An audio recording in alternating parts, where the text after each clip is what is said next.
must be our goal and our guide. And all that we strive for as a human family, dignity and hope, progress and prosperity, depends on peace. But peace depends on us.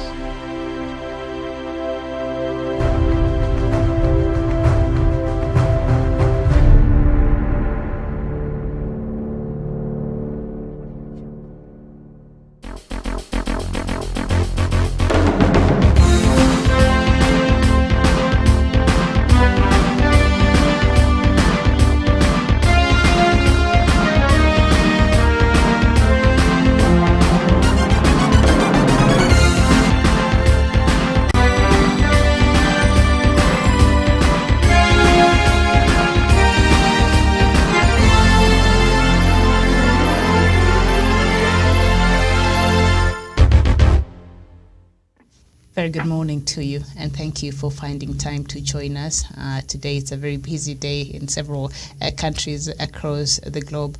Today, Honorable Alice Wahome is supposed to be taking herself to the National Cohesion and Integration Commission there to show someone. So we are hoping today she will show up there. We had this conversation yesterday, and also today Uganda gets to decide. Ugandans are going to the polls today to decide who their next president will be. And of course today also marks 10 years since the Arab uprising that started in Tunisia, and that is a story we shall have later on in the afternoon. But right now, a very good morning. My name is Miriam Magutu, and the show is Good Morning Africa. And before we get into the details and invite my panelists, I'd like to bring us up to date with the latest numbers in terms of COVID-19.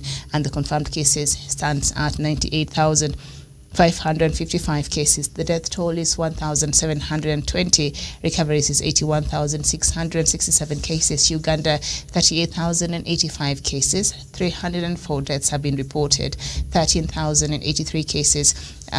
Those are the recoveries. And the total figures in Africa this morning have topped 2.9 million cases.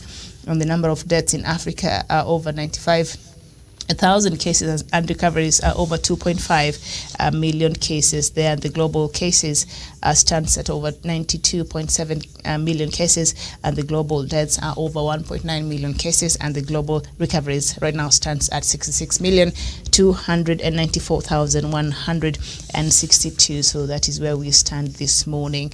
Joining me on the panel is Jevan Karanja from Nanyuki. Jevan, a very good morning to you. A very good morning to you, Miriam, and good morning to our viewers wherever they are watching us from. Good morning to my friend Douglas and Kidi Mwanga, and thank you for having me on the show. It's a very interesting topics that you are discussing, and yeah, thank you. Okay, and we're also joined by Douglas Kirimi. Douglas, good morning. Good morning, Miriam Ogutu, and also to our crew at our headquarters in Nairobi. Good morning, my friend Kidi Mwaga, and also good morning to my friend Jevan Karanja, and also good morning to Professor Jared Onyari. Good to see you, everyone. Okay, welcome to the show, and we're joined by Kidi Mwaga. Kidi, good morning to you. Yes, good morning, Miriam, and my very able co-panelists, Ndugu Douglas, Bundi Kirimi, Jevan Karanja, and good Professor Jared Onyari.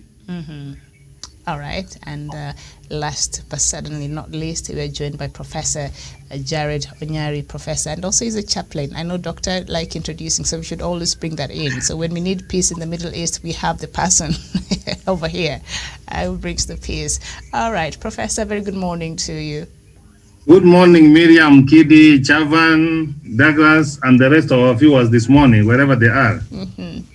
All right, so we are going to look at the news making headlines in the major newspapers here in Kenya, and we'll start with calls for Deputy President Ruto's resignation. They are intensifying, and let's see, the story is on page The story is on page 4 of the Standard newspaper. I know we had the conversation yesterday to impeach or not to impeach after the statements there the ANC leader made yesterday. So the story on page 4, leaders tell Ruto to resign. Mount Kenya KANU leaders have welcomed calls for the immediate resignation of Deputy President William Ruto. The leaders who accused Ruto of constantly disrespecting President Uhuru Kenyatta said it was time for him to either ship up or ship out. While speaking yesterday, KANU Kirinyaga Chair John Ngure said it was time for the Deputy President to officially join the opposition and leave the Jubilee administration, as he is always against the President. Ngure said Ruto has for the longest time undermined the President in public while building up his political ambitions, and it could no longer be tolerated. Hence, it was time for him to step down. I'll get your reaction, Javen. Yeah, thank you very much, Miriam, for that question. And this is a talk that is getting momentum every day, and it's a good move because at the end of the day, we have seen a deputy president who is quite defiant when it comes to obeying the boss and even working to the people who elected him in that position. Therefore, it is high time that he get to resign or to get some lighter duties, because it seems like the duties of being the deputy president are quite tiresome and he is not up to the task. And we have seen him in different campaign trails, and he has been having these premature 2022 campaigns when we have a sitting president. And when you have that kind of ambitions and you have a mandate to serve the people who elected you, then it leaves Kenyans with no other option but either to send you in a home, or you go back and or you concentrate more on your elections, because that is where he seems to have his heart, not in the service delivery as supposed to be, as he is the second in command in this country. And he has also come up with the Hasra's agenda that is there to divide this nation in terms of those who have and those who don't have. It is a kind of a class and a status, social status, a division. And we also seen a car that was burnt down some 2 or 3 days ago, and they said you could hear someone in the crowd saying these are the dynasties and we need to put this car on fire. And because it just hit a boda guy, that was the punishment that the Hasras can give you when you go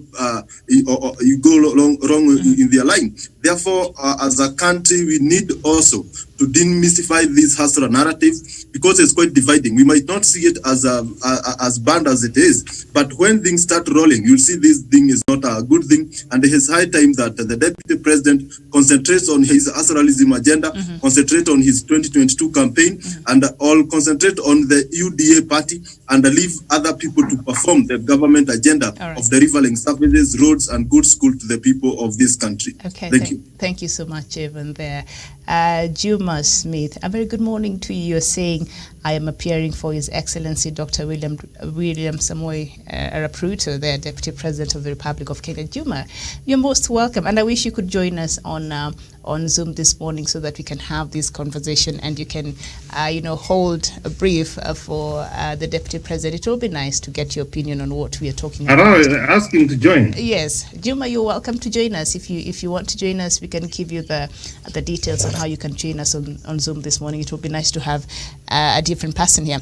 Douglas Kirimi, these calls are intensifying. It was ANC the other day, and now KANU has joined in, and the story on page 4 says Deputy President William Ruto is facing an acid test as calls mount for him to resign from government or be impeached as he trains his sights on the 2022 presidential election.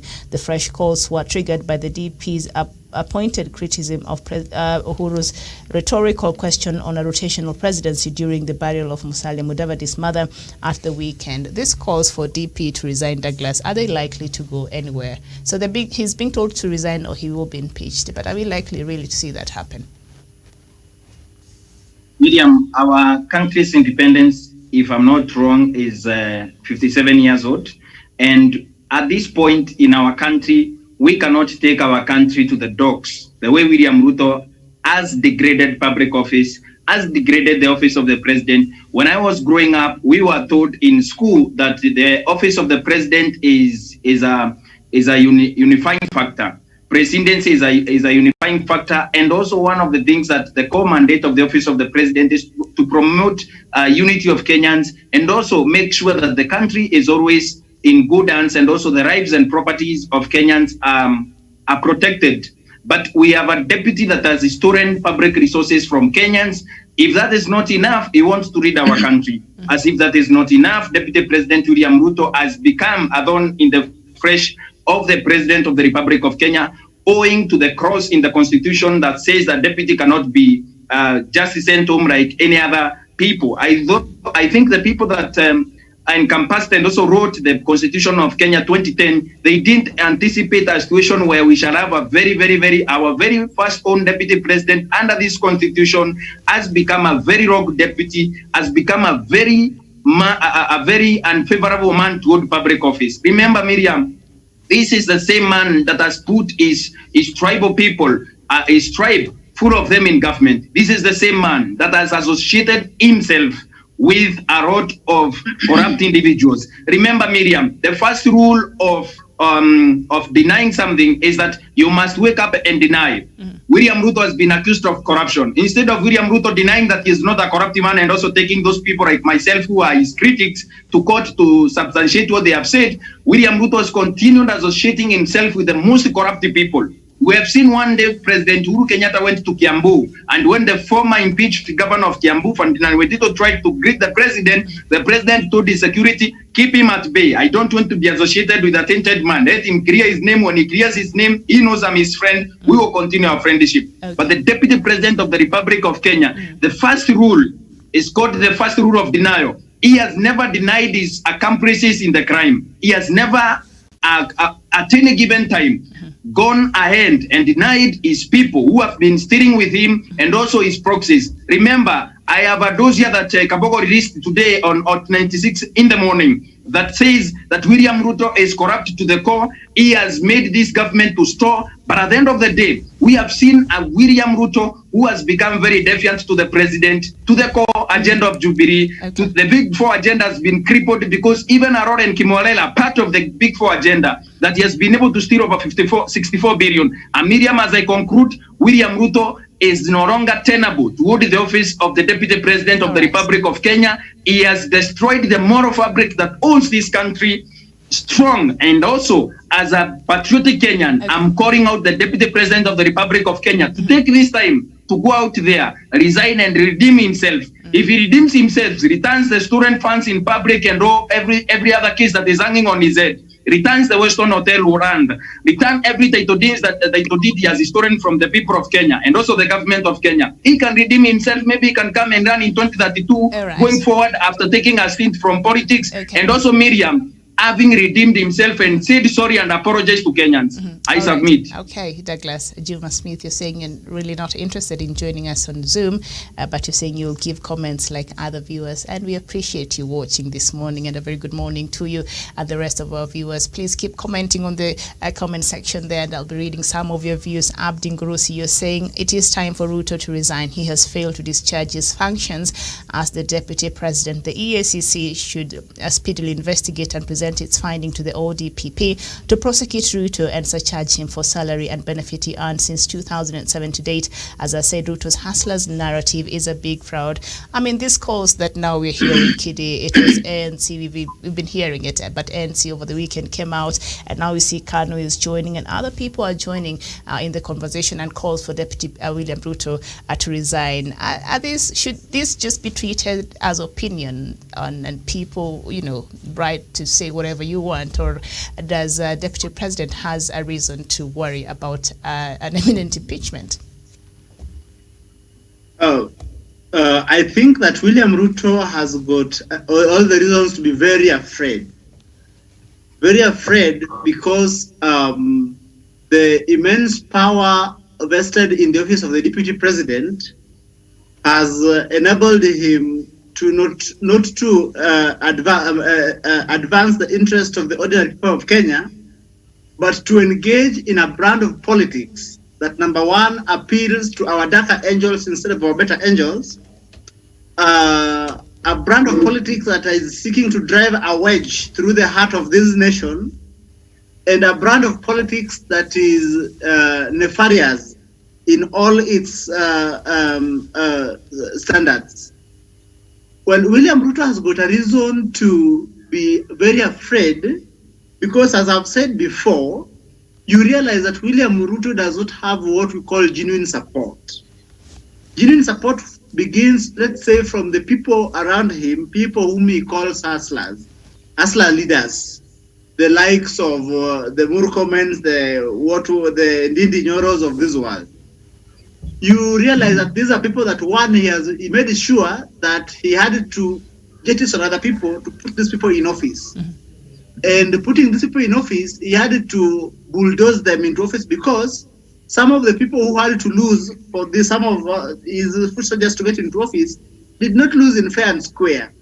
And you know that some of these people went quiet because they did not want to antagonize the otherwise good relationship then between the president and the deputy president. Now that the deputy president has demonstrated that he cannot discharge the function of the principal assistant to the president, and the president having gone out to ensure that he unifies this country, all Kenyans of goodwill who support the president's agenda are going to invest their time, resources, and intellect to ensure that William Ruto is removed from office. So yes, he has all the reason to be very afraid. All right. Thank you so much. Remember, this is Newspaper Review, and we're looking at the stories as they have been captured here. And right now, we are looking at the Standard newspaper on page 4. Their leaders tell Ruto to decide, and also on the side there says acid test for Ruto as pressure mounts for him to step down. Professor, is this a very long stretch here, or are we likely to see this materialize to anything that will see Deputy President vacate office before his time? Miriam, that's a good question. And this is how I'm going to start addressing it, Miriam. We have discussed a lot of topical issues here, Miriam, and you have seen what kind of position I've taken. I don't say that I'm right, but time has always proved me to be right. Whether Ruto is going to be impeached or not to be impeached is a question of when. There are sufficient grounds, Miriam. And Miriam, this is a Republic of Kenya and not a banana republic. This is a democracy. We believe in the rule of law. We have got a constitution which guides us. And I understand. I've tried to understand the Deputy President, Dr. William Ruto, from where he's coming from. Miriam, this is not the arrangement which was between 2007, 2012 of the Grand Coalition government, where we are the two principals, President Mwai Kibaki being the president, and Raila Odinga being the prime minister. Is having that mentality from the thinking that is a co-principal. For avoidance of doubt, is not. And when you read Article 131 of the Kenyan Constitution, it says who the president is. He is the symbol of unity. Yes. So being the symbol of unity, Miriam, we cannot allow somebody to ridicule the office and to just disrespect the office which gives us unity. The president is the commander-in-chief, and in fact, when you see that the president is being assisted by the deputy president and the cabinet secretaries. So if he does not assist the president, which is his constitutional duty, Miriam, what do you expect Kenyans of goodwill to do? Particularly the members of parliament. Yesterday, I told you that President Trump will be impeached. Has he not been impeached for the second time? For the first time in the history of America, he's going to get out of office, not being the president. He will be an impeached president, impeached twice. So it is a question about when you are going to see the deputy president going out. I am happy with what my brother Kid has said. The people who are supporting the deputy president, Miriam, the people who are thieves, who are fraudsters, who are dishonest. I know one should say that I've used those kind of words. I merely say who Asura is. He's a fraudster, he's a dishonest person. He's a disrespectful person, Miriam. They don't support him because they believe in him. They support him because of the few handouts they are getting from him. And when those handouts are not coming, Miriam, you will see them scampering to save it, as when the granite has been panned and the rats are running from the different directions, Miriam. So what you want to do, Miriam, he will be impeached. And I'm happy that it has originated from another quarter, because if it could have originated from Jubilee, it could have been taken cycle to say in Kiaraweka and Tangatanga. I know very well, as much as I don't support Musalia David, he's a decent gentleman and he has come from his party. He cannot sit when you have got the machineries of initiating the impeachment motion. Then we see someone disrespecting the president. What are we teaching the young children? No wonder our children are going to school with knives to starve teachers. Going home, you come with a banger to chase a teacher. It is very unfortunate. It has happened among the Abagusi people. You see the other day what a student did in Kisi High School. It's very and there's another one yesterday who was sent home. He went and came with a banger. And this is the kind of bad manners they are learning from us. If a deputy president cannot respect our president, how do we expect our children to respect the teachers? So, Miriam, I want to join the rest of the panelists. I personally, I cannot stomach that. To see the deputy president disrespecting the president, who is a symbol of unity. In fact, I have gone through the factions of the faction of the president, as per in Article 131. Even reaching out to the prime minister, it is his duty. It is his constitutional duty to ensure that the country is in unity. So if you are a principal assistant, Miriam, to the president, you is a symbol of unity. If you are his deputy, is he a symbol of unity now? If you are a deputy to the president, are you a symbol of unity? If the president is promoting unity and a peaceful coexistence among Kenyans, and you are opposing, Miriam, are you not violating the constitution? Watch this space. We cannot be around March, April, if he has not gone home. All right. I told you what happened to Sonko. I was happy that he said, hi guys, I've retired from politics for the next 10 years. This is what's going to happen to the deputy president, and I want to join what Douglas said. Let him just wait around 2022, 2027. If God gives us that kind of life to see him coming back. But as of now, he has not matured to be the president or to be a leader in this country. Okay. And do you think Sonko will stay in the abyss for 10 years? I don't think so. Sonko likes to be on the forefront. So maybe he's just taking a break because that was a bit hectic for him, his removal there. And then after he's calmed down, Sonko will be back with us here. All right. And thank you so much. It came out from his mouth.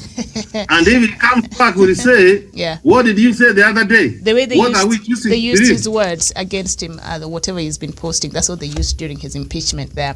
Johanna Werimo, you're saying if he's a man enough, he should resign immediately. Kalo Ben. Siezi soma matusi. Come on. All right. Juma Smith. Sawa sawa. Okay. So now let's turn to page 5 of the Standard newspaper. And of course, Kangata declines to recant letter to Uhuru on BBI fate. So that is the headline there. I'll read bits of it. A 3-hour meeting was held on Tuesday evening to convince Senate Majority Whip Irungu Kangata to publicly recant a letter to President Uhuru Kenyatta on BBI fortunes in Mount Kenya region, the Standard has established. The meeting came hours before a press conference by Jubilee Secretary General Raphael Tuju at party's headquarters in Pangani, Nairobi yesterday, where the party announced it will not field candidates in 3 by-elections scheduled for March. And then I'll skip over because it's a long story. After 3 hours of deliberations, the meeting is said to have ended without a firm commitment from the senator on the letter. And then somewhere down there says sources at Tuesday's meeting said after they failed to convince Kangata to reject his letter, some in the group proposed that the senator considers resigning from his position. Javan. Yeah, thank you very much, Miriam. And for the better part of this year, since we started, we have been looking at this letter. And I feel like we have already exhausted what we were supposed to say, but let me make this a comment. you know, Miriam, there's nothing that you're forcing Kangata to swallow his words, or to say that this letter does not reflect what his mind is, because he wrote this letter by being influenced by some quarters. He is not independent mind. Therefore, a person who is not independent mind, he will rely on what his boss or who sent him to write this letter says, because from the look of things, this letter by Kangata does not look independent, because it leads a lot of things from what the deputy president have been saying. It reads a lot of things from what the leader Katiba is saying. Therefore, this letter, it seems not to be independent. And as I said earlier, Irungu Kangata was in Tangatanga. That is where he started when we had the fallout in Jubilee.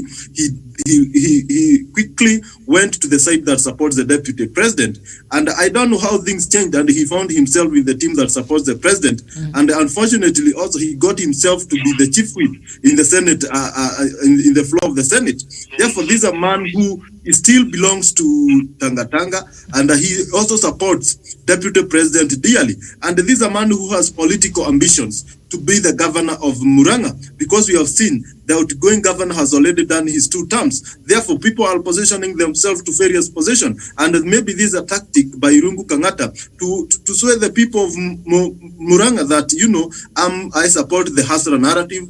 I'm also a son of a Hasra. You see, all this kind of matrix, maybe that is where he is reading from. That is why he will not apologize from what he did, because that was not his independent mind. Because if it was his independent, or he wrote it with goodwill, he could have contacted president directly, because we have internal channels in the Jubilee party. We have internal parties in the leadership of this country, where he could have used other mechanisms to reach to the president. And I think they were good friends. He could have just picked a call and called the president. But this letter coming to the public and having been preempted by those people who support the deputy president, the likes of Dennis Itumbi, they preempted the letter. They had a profile of what the letter contained, the content of the letter, way before it was made public. Therefore, you see, this letter was not from Irungu Kangata independently, because if it was a letter from him independently, maybe he could have done it at the right time, because also the timeliness of this letter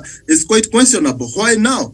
And you see, we have not even verified the signatures. We have not even presented this thing to the county assemblies, or we have not even reached the point of campaign where people will get exposed to this document and read and understand what it is contained to the people of Mount Kenya and all this entire country. And finally, BBI is not a concentrate of the Mount Kenya region alone. Other counties, other regions have their say, and that is good. Even if Mount Kenya region will not support, whether it will support 20%, 30%, that's not the issue. The issue is, will all Kenyans oppose or support this document? Let Kenyans read, let Kenya understand, and Irungu Kangata, come and do your survey, and this time do a scientific survey that have all the basics of what a survey contains. When we have already gotten the documents, when we are on the campaign trail for the BBI, and when we have done with the verification and so on, so that you can have good and fast information on how things are on the ground. But this here and say that you are writing, but from different quarters, don't reflect the will of the people in Mount Kenya region, and just a matter of time, we will see whether the people of Mount Kenya region will support. But as it is now, it is difficult to gauge whether they support, and whether they and if they oppose because of the bad things and the intoxication that have been carried out by the same people who are in Hasra agenda, who have been propagating an agenda contrary to that of the government of a Wheelbarrow, of a Mkokoteni. And it's sorry that the deputy president has been alone in this field, campaigning for almost 3 years, but now he is already worried that people are selling a BBI. Therefore means all his campaign, he is not sure whether it has a ground in this region. That is why he feels he has to use other diversionary tactics so that he remains relevant. But just a matter of time, when the president and the former prime minister and those people who support the BBI hits the ground, that is the time we'll see, because we cannot gauge from one person who has been doing around the deputy president and his team. They are the only people who have been campaigning. Let's wait when the real giants of the political arena in this country get to the ground, whether he will continue sustaining that support that they purport to have with Irungu Kangata. All right. Thank you. Thank you so much. Douglas, Javen there has mentioned that perhaps this letter, Kangata did not write it by himself. He must have gotten other people to help him write out here. And of course, in the key in that content of the letter, when he proposed that perhaps, according to him, a multiple choice referendum is something that he was proposing should be considered. Was that a giveaway perhaps that maybe Kangata was holding brief from certain individuals outside of what the party leadership stand when it comes to that matter on the BBI? And also during that meeting, a section of the leadership there that met were proposing that perhaps Kangata could resign, but according to the Standard newspaper, Kangata did not attend yesterday's presser at Jubilee Party headquarters, but when we reached for comment yesterday on the events of Tuesday's night, he gave a brief response via text message saying, "I'm not resigning. I have not done any wrongdoing." Douglas. Miriam, I've said before that in politics, anything that is drawn in politics is deliberate. There are no accidents in politics, and when they happen, they are arrested before the public knows. Secondly, Irungu Kangata, what he is doing today, in politics, you also have to see what is said and what is not being said. What is said today is that Irungu Kangata wrote a letter. But what Kenyans are not seeing is an attempt by the Tangatanga group, led by William Ruto, to clearly now come out guns blazing and also sabotaging the President of the Republic of Kenya, President Uhuru Kenyatta. Why? This is the reason. Irungu Kangata and the question of multiple choice referendum in his letter, which he never had before. He is a lawyer. Why didn't he have that opinion 2 years ago, 5 months ago, 1 year ago, 3 months ago, 2 months ago, only last month? Another perspective that we need to see when we talk about Irungu Kangata. When Irungu Kangata released the letter, actually that night and the following morning, they were all over TV, social media saying nobody shall attempt to remove Irungu Kangata from power. Who told them he is going to remove it from power? Secondly, that letter that was released, before it was released to the media, Dennis Itumbi was posting about it. Yesterday, before Irungu Kangata switched off his phone, Dennis Itumbi was tweeting and also posting on Facebook about it. This is a deliberate agenda by the attempt and also an agenda by the deputy president and his surrogates to continue stifling and also trampling on the legacy of President Uhuru Kenyatta. One, they want Irungu Kangata to be pushed to the wall, to be able to, number one, to be forced out of office so that he can ride on that sympathy and go to Tangatanga and also continue with his ambition in Murang'a. Irungu Kangata is a very crafty man. I'm on record saying that, and I won't change my mind on it. Another thing that William Ruto has demonstrated here is that if Irungu Kangata is told to leave office today, they will say, now, you see, the party is dead and they want to stifle his voice. Irungu Kangata is said to have switched phones on 3 record times now in national newspapers. There is no propaganda in politics. There is no wrong or right in politics. What happens in politics is choreographed, is something that is said. Actually, those people who insult president in the hundreds every day, MPs and also aspiring members of parliament and also county assemblies and governors, are sanctioned by none other than William Ruto himself and also his a personal assistant, Farouk Kibet.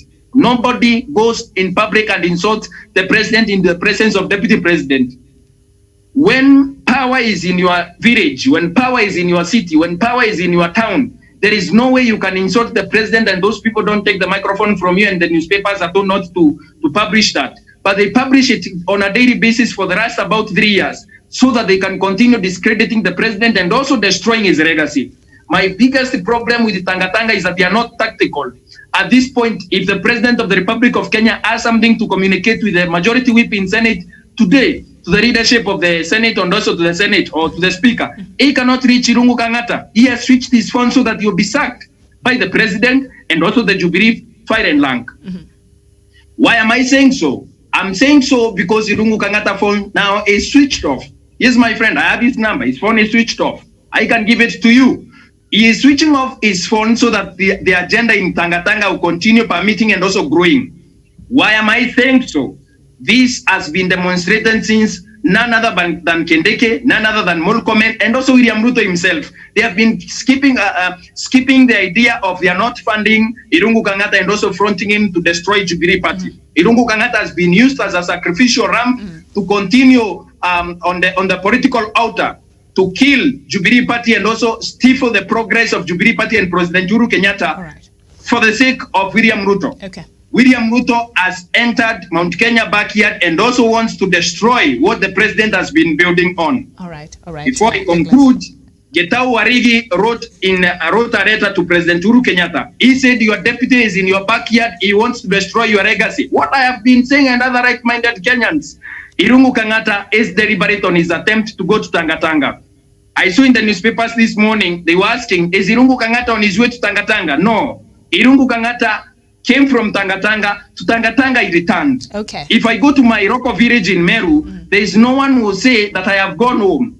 That is where I belong. That is my ancestral home. That is where my umbilical cord is buried. Right. The political umbilical cord of Irungu Kangata is buried in Tangatanga today. Okay. He cannot escape the issue of destroying President Uhuru Kenyatta's legacy. And one thing I'm asking the president today and the fire and rank of Jubilee Party, sack Irungu Kangata, they can do what they want. What can they do? All right, very well. But Irungu Kangata has said he's not resigning because so far I have not done anything wrong. That is a text that the Standard newspaper say he sent them after making queries on about that meeting that happened there in Jubilee headquarters. Jacob Luca, thank you so much for watching and a very good morning to you. And you're saying, and what is wrong with Irungu Kangata supporting Dr. Ruto? This intolerance must end. Could you kindly respond to that? I laugh because they say that there is that message that there is intolerance in Jubilee or in the president's circle.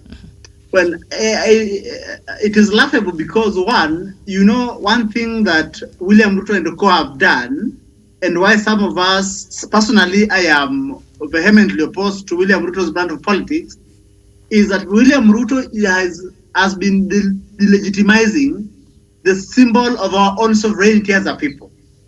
That, the institution on which it represents our collective sovereignty as a people of Kenya is the presidency. And therefore, one thing what William Ruto has done from the past and is continuing to do is to make sure that the office of the presidency is subjected to as much ridicule as they can achieve. For instance, previously William Ruto would go somewhere and have his attack dogs insult the president, and then when he rises to speak, he says that agenda yangu mimi na president na mimi na rais tumefanya nini, without calling out his people who had insulted the president previously. And then when the president decided to streamline operations at the cabinet and the parliament, Irungu Kangata became lucky in replacing Murkomen. But then now Irungu Kangata seems to still have his heart with his former buddies. Why am I saying so? They have schemed so well. One, look at the timing of the letter.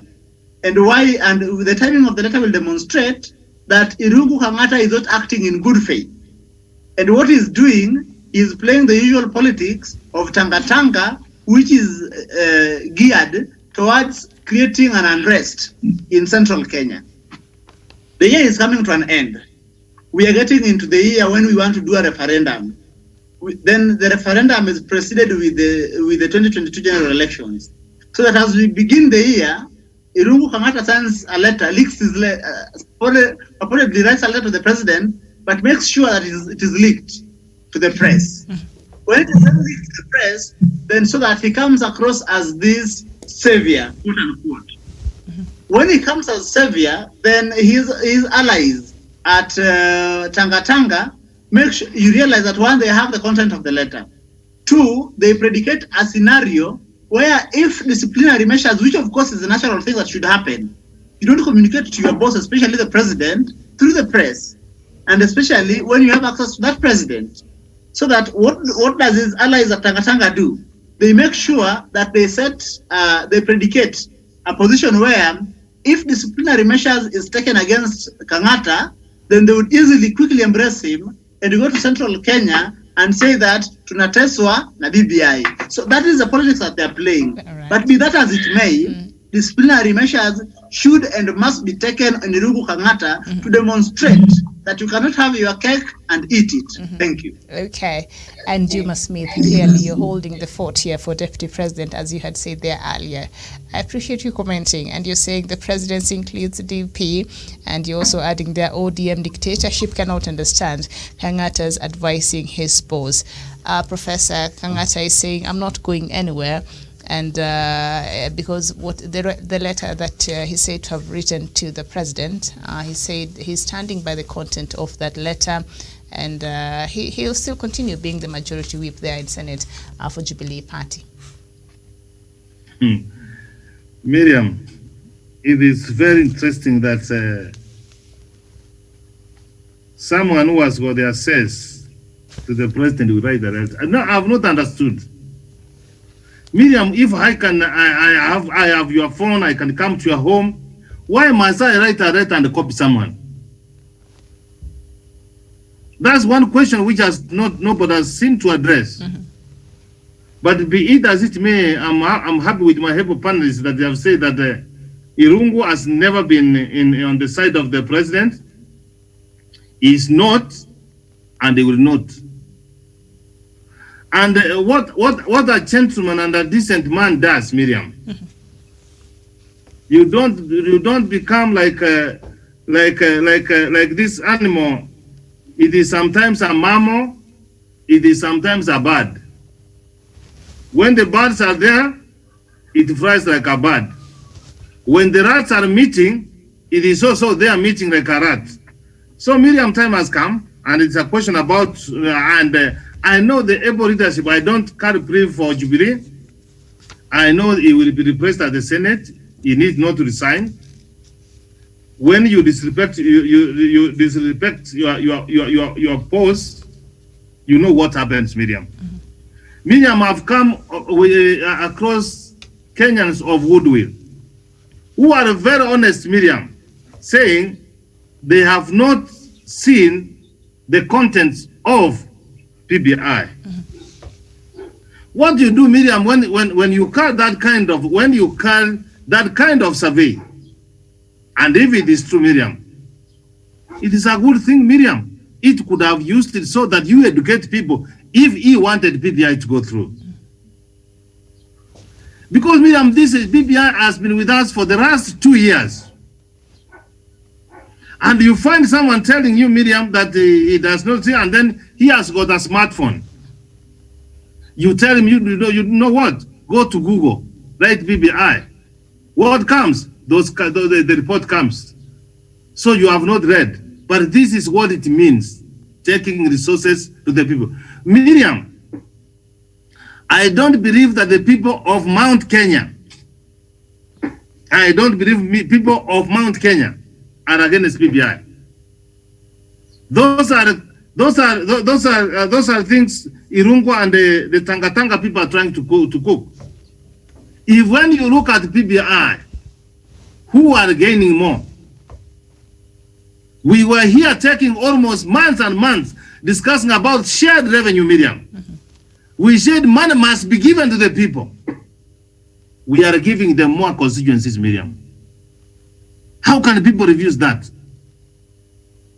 We are saying that more money will come to the ground, Miriam, and the new formula which we were talking about, Miriam, will be used now and in the future. That's what we have agreed. So, from where I sit, if I want Jubilee, it is not a question that you resign. He has already removed himself. You know, Miriam, virginity is broken once. It's not twice. That is what happened to trust. As it is now, Miriam, someone who has got access to the president, someone who can call the president, there's no trust, and the president cannot trust him. So that's why I said, it is not a question you cannot say that you have done nothing wrong. No, we cannot trust you now. You are an advisor. When you are a chief whip, Miriam, you advise the president. You tell him what goes on the Senate. The president tells you. Haven't you been saying that the president has the way he has been telling us in the floor of the House? This is the position of the president. What has happened? Is eyeing the Muranga seat, and they want to find an excuse to run away. And they think that the deputy president is a cash cow who will give them money for the campaigns next year. So let him just go in peace and not in pieces, and spare us, because we are determined, Miriam. And I want to take this privilege to say this one, Miriam. When people say that they do not want BBI, do you know what they are saying? They are saying that they do not want national ethos, responsibilities, and rights. When Miriam, they say they don't want BBI, they say that they want ethnic antagonism and competition to continue. When they say that they don't want BBI, they mean they do not want inclusivity. When they say that they don't want BBI, they are saying that we want to have continue with divisive elections, that every 5 years, when we go for elections, Kenyans are evicted from their homes. And this is what we are trying to address. Miriam, when they say they do not want BBI, they are saying let us continue having corruption. Let us continue having corruption. And they will continue saying that the government is not providing resources. When someone takes 64 billion, which belongs to Kimwarel and Aror, and he becomes a benevolent donor, going to church with money in a sack to give you. That's what people are saying. When they say, Miriam, they do not want BBI, they don't want us to have shared prosperity. That's what they are telling us. That they want shared prosperity to be with a few people. When they are talking about they do not want BBI, they are saying they don't care about the safety and security of Kenyans. Miriam, what kind of people are those? Unless they are bewitched. And that's why Paul asked in Galatians chapter 6, who has bewitched the Galatians? Who has bewitched Kenyans? Not to see good things. Okay. All right. Professor has posed that question. All right. Prof, thank you so much for that. Now let's move on to our last newspaper. Remember, we're looking at the news making headlines this morning. These are not just stories. We sat down and decided this is what we're going to look at. No, is what is making headlines on the newspapers. I looked at the Standard, and of course that story of Kangata was on the front pages of the Daily Nation. And now we are on the Star newspaper, and the main headline there, Kalonzo to Ruto. You give all top jobs to Kalenjins. Wiper leader says DP gave his 50% cabinet share to tribes mates. So let's just read that story on page 6 of the Star newspaper. And former Vice President Kalonzo Musyoka has launched a scathing attack on Deputy President William Ruto, accusing him of dishing his entire 2013 cabinet share to his Kalenjin community. Kalonzo, in what appears to be in an all-out war against the Deputy President, said Ruto should stop portraying himself as a nationalist. The Wiper boss said that Ruto's true colors were laid bare on how he distributed his 50% share of the government. The NASA trio of Kalonzo, Raila Odinga and Musalia Mudavadi have in the last few days opened political fire against Ruto in what is likely to define the 2022 presidential contest. What Kalonzo said there at the start, Jevan Karanja, does it hold any water? Yeah, thank you very much. And what the former vice president is saying is just the facts that are in the public domain. And Miriam, in the social media, we are having that list of the members, the ministers that the deputy president presented, because the agreement was he will get half of the government and he'll get the position of the deputy president. That is why sometimes I'm worried when I see members of parliament, especially from Mount Kenya region, saying that we owe, as a region, we owe deputy president the presidency. And I'm like worrying. This man was given the position of the deputy president. He was given 50% of the government position and the parastatus. What is he that we owe him?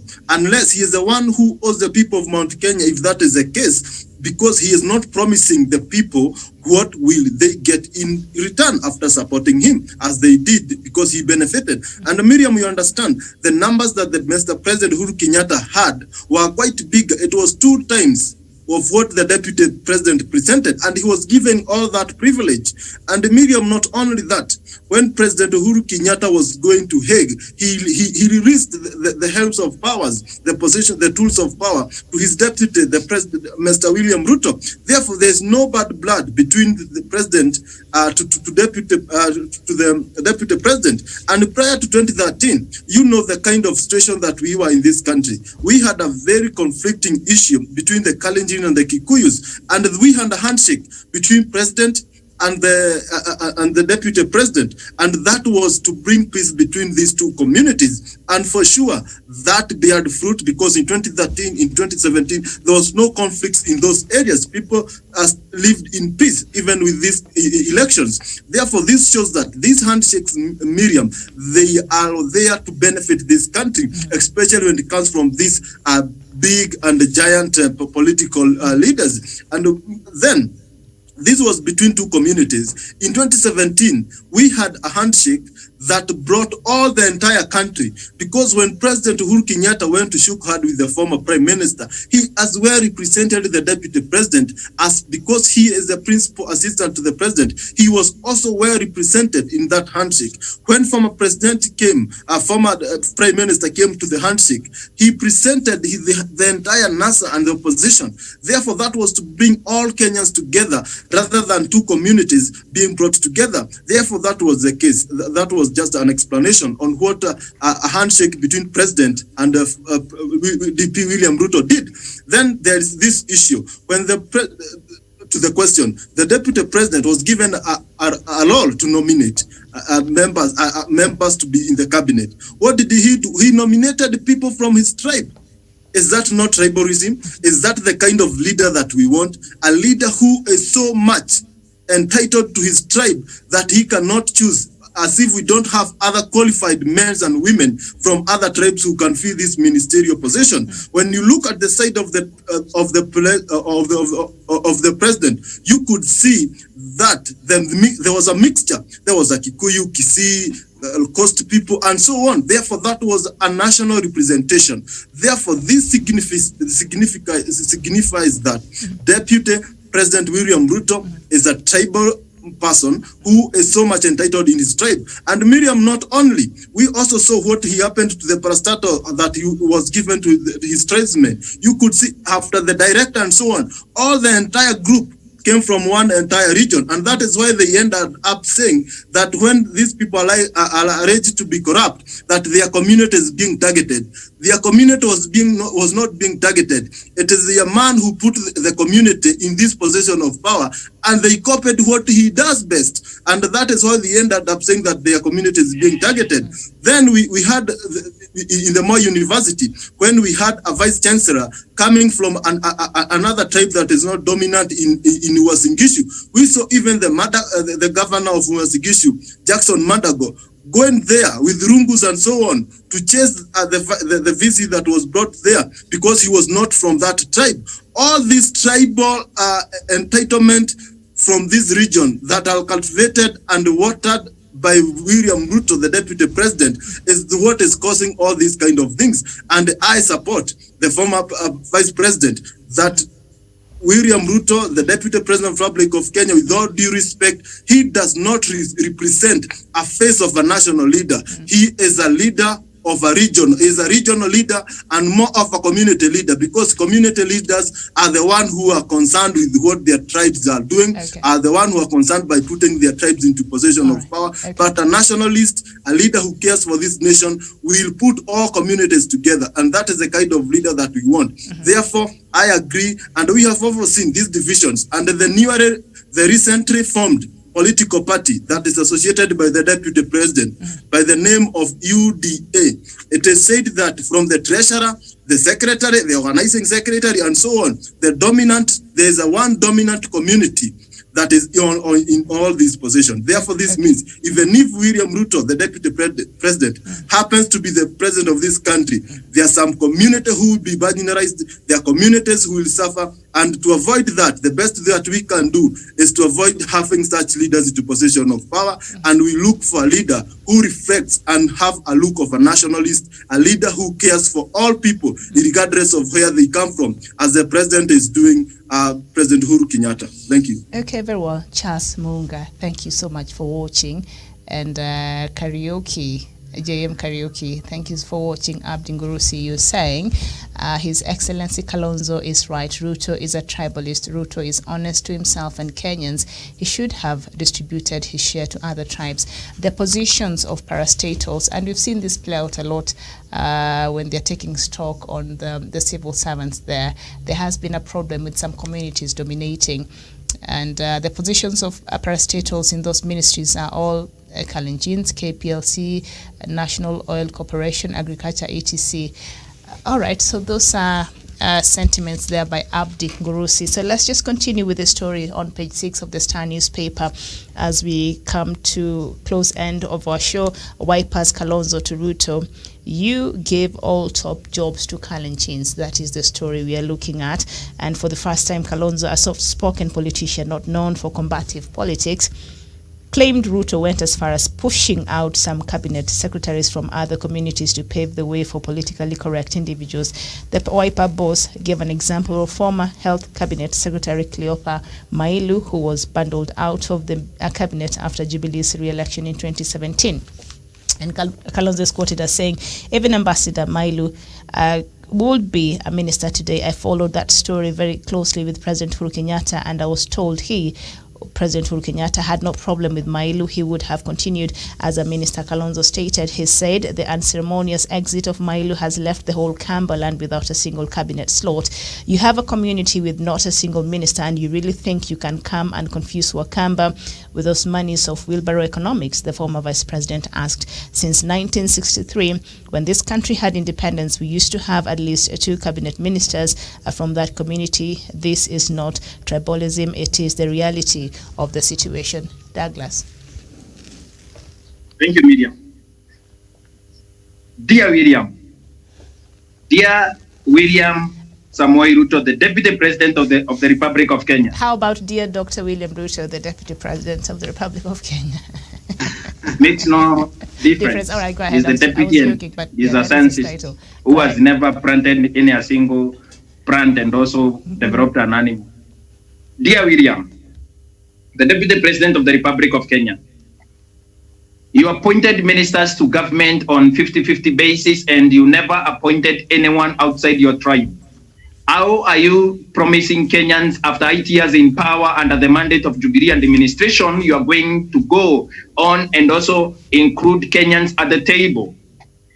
Deputy President William Ruto, you have not included any other person as your top ministerial appointees in government, or your appointees in parastatals as PSAs, and also senior people in those parastatals and ministries are from the Kalenjin community.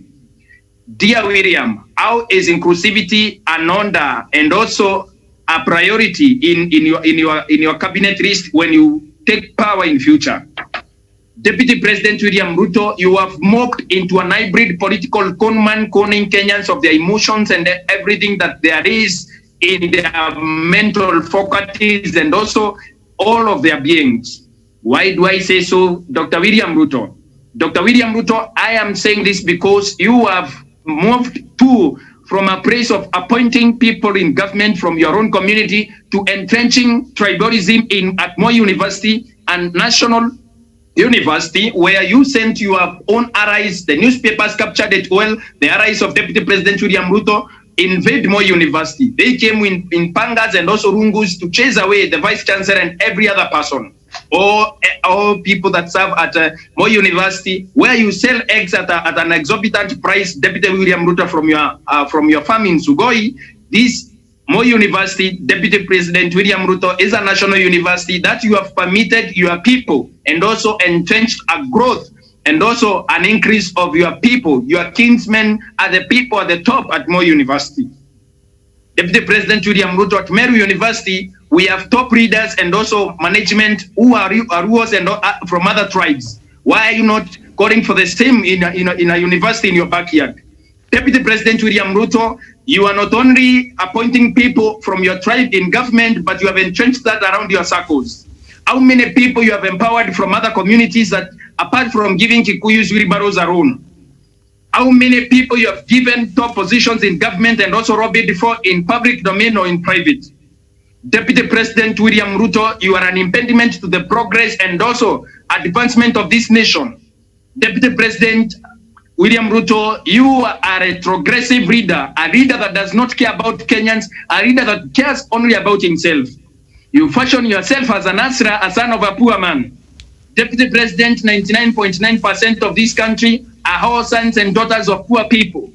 How many poor people you have empowered when you have entrenched the culture of getting rich people and also appointing them in government, especially from your tribe, Deputy President William Ruto? Show me a Pokomo, an Ichamas, a Somali, who is in your government as a minister today. The government that you shared with the President Uhuru Kenyatta on 50-50 basis in terms of cabinet slots and also parastatals. Deputy President William Ruto, you have bankrupted Kenya Power, where your man, Charles Ketel, the former senator for Kericho, the CS for Energy, is at the M. You bankrupted Kenya Power, where you sent Tarus, and also they have stolen everything and handed it over to you to buy choppers that you have donated to a dictator, a shameless dictator in Uganda that is stifling democracy and also stealing from the people of Uganda. You have donated those choppers that you have stolen from, the funds that you have stolen from Aurora and Kimorel dams. Deputy President William Ruto, you cannot promise Rift Valley people a market for their produce in your next government or in your mind when you purport to form government in future, when their farmers cannot be able to access market because you plant maize in Congo, in the Congo Republic.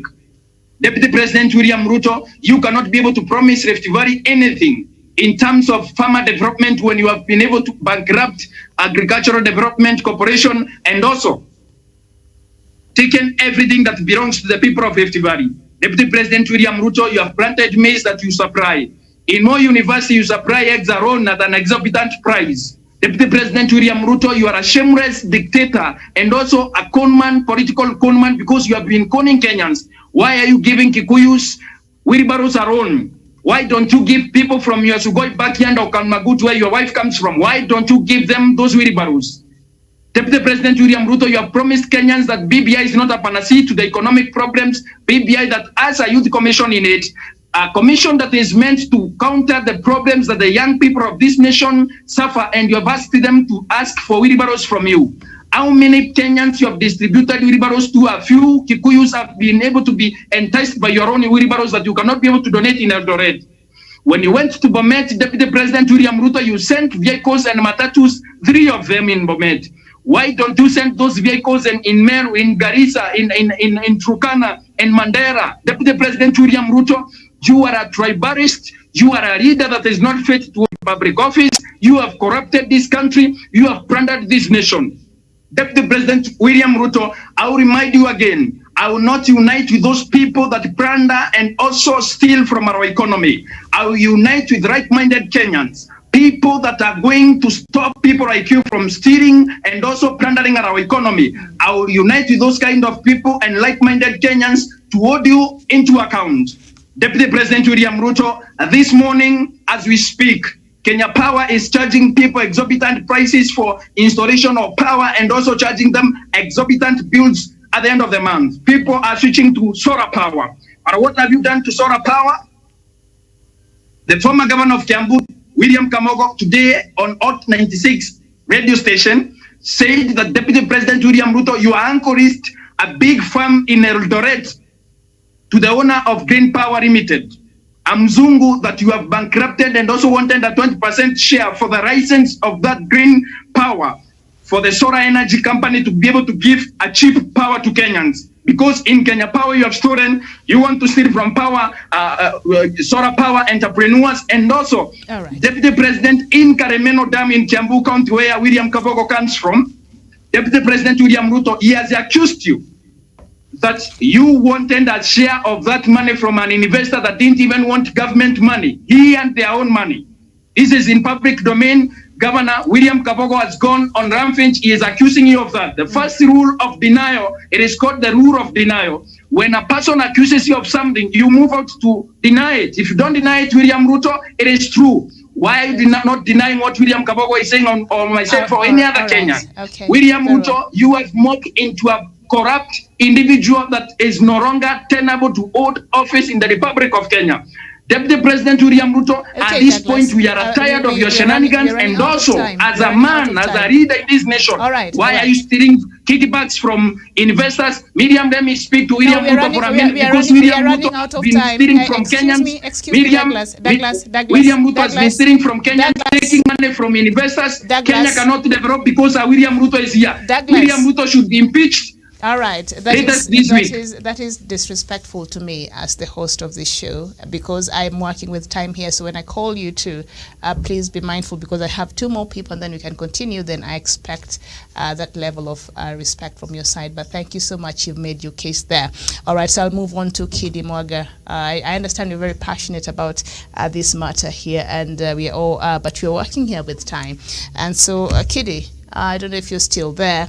We are looking at this, what Kalonzo Musyoka said yesterday. Wipers Kalonzo to Ruto, you gave all top jobs to Kalenjin. And he mentioned there. And so he's saying now you cannot turn around and talk to us about you being a nationalist. Akidi. Yes, well, I believe in interrogation of individuals' track record to usually match what they say with what they've done, to usually come to a conclusion on whether they are what you'd call fit for purpose, especially in regards to what they are saying. William Ruto today wants to take the posture of a nationalist, posture of someone who is mindful of others from away from who may not necessarily come from his Kalenjin backyard. But if you look at the track record of William Ruto, it is a track record that is replete with ethnic chauvinism, tribal exclusion, and economic dominance of those who may not necessarily who not share with come from his ethnic backyard. Well, for instance, let us look at William Ruto's track record when he became deputy president in 2013. Well, when they were setting up the government, because the understanding between the URP and the TNA was that each principal was giving out 50%, what William Ruto did was to ensure that his 50% were largely and strictly from his Kalenjin backyard. So that whenever he deviated from his Kalenjin backyard, he went for individuals with the shady integrity record, people who would then become vulnerable to political manipulation towards his grand scheme of making sure that he placed them strategically to pilfer public resources to fund his political war chest. The net effect is that you saw 5 very expensive choppers going into the sky. You saw a 1 billion home, 2 billion home being put up in Sugoi in the middle of nowhere. You saw Dolphin Hotel coming up in Mombasa.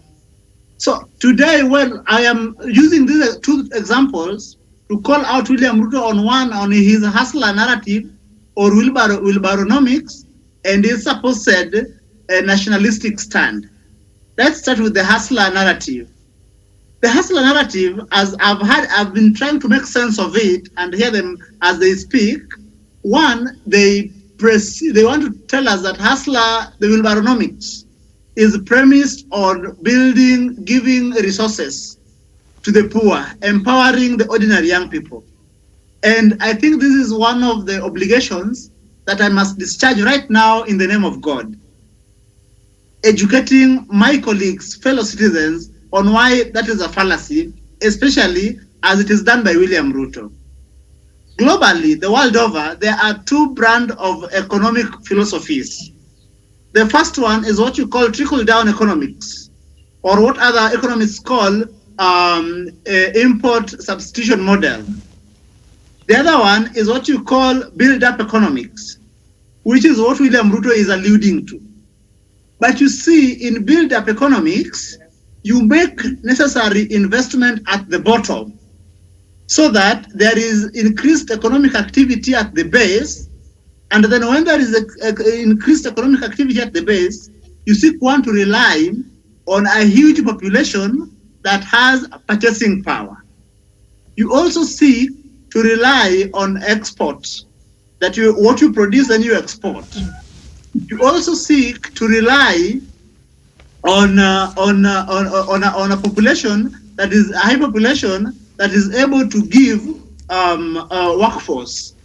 So what you call a demographic dividends.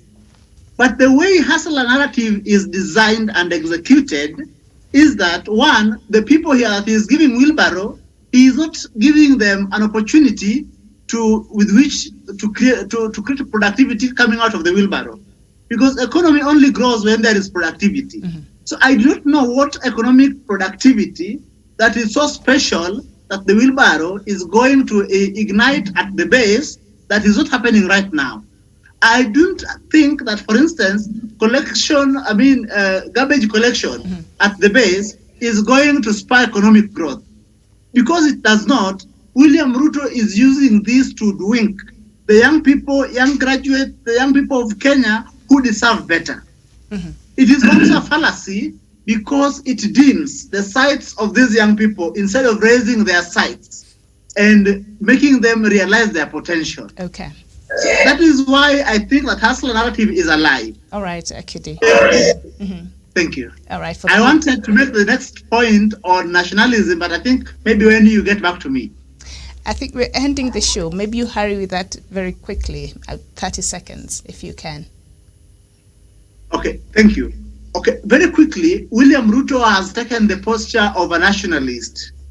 And while he postures as a nationalist, he has been attacking people who have helped him before.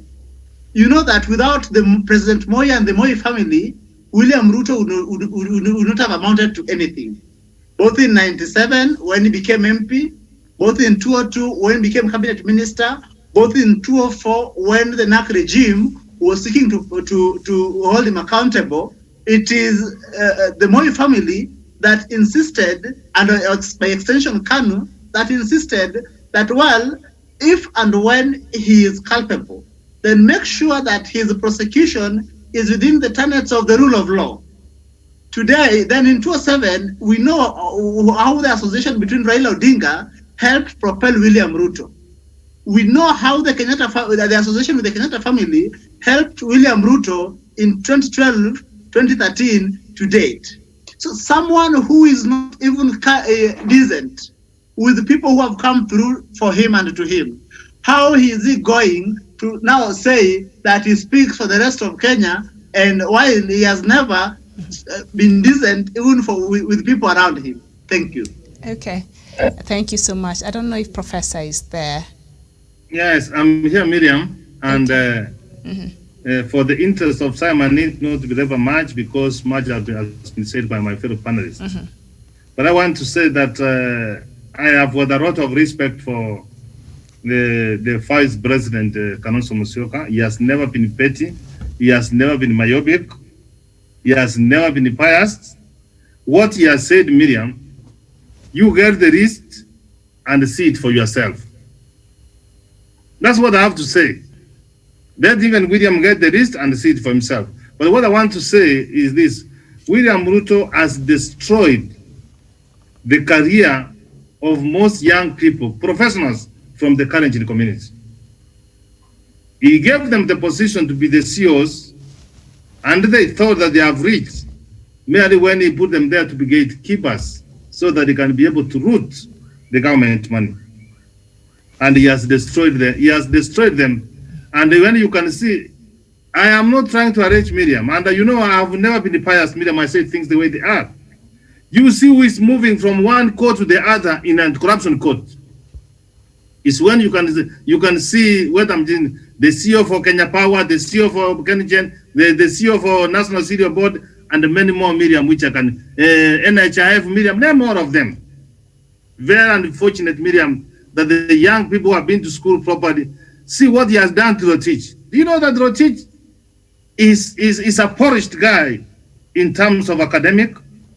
He went through the University of Nairobi, did economics, did masters from Harvard. He has got a name with International Monetary Fund, even the World Bank. See what he has done to him, Miriam. See what he has done to him. So I want to agree with Kalonzo that William Ruto will never be a nationalist. He's a tribal guy. And when he was accusing the president that he's a tribalist, I was saying, oh my God, come and save this country. Because we are being peddled with rice, both left, right, and center. I submit. Okay. Thank you so much, Professor. And that marks the end of our show. All right, now we shall be coming back at 11 a.m. We know today is D-Day in Uganda as Ugandans go to the poll to elect their next president. And your guess is just as good as mine. So that is a conversation we shall be having at 11. Uganda decides. My name is Miriam Ogutu. Thank you so much, Kidi Morga. Thank you, Douglas Kirimi. Thank you, Jevan Karanja. And thank you so much, Professor. We shall see you at 11. Bye-bye for now.